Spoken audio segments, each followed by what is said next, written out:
UNH Stock Analysis Thursday. Is it a buy or not? Watch this 1-minute video till the end to find out. As I'm just looking at UnitedHealth Group, we're sitting at $302.86 with a 1.6% correction. Honestly, man, I'm open-minded for longs. You know, I'm looking to long. Because again, look, I'm the only guy in this page that's done 43,000 videos, documented them all. And it's all on my YouTube channel. Like, no one else has done it. Therefore, I've seen what's printing me money and what is not. And I have it all documented, right? But especially here, like I did beforehand, I caught like a +5R here. And looking at BMNR, right, like, it's in my demand zone. That's sick. And like, unless I see any sort of like a shift or a double break, then there's gonna be no way that I'm gonna look to buy.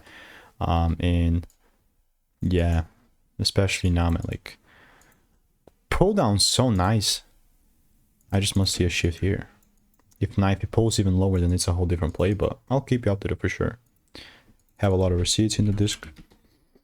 So stay tuned, and if you want my exact plays, Discord, plus all that good jazz, the workshops, and the blueprint to get to those 10K months, absolutely risk-free, click the first link in the description. To 100 people have got it enrolled.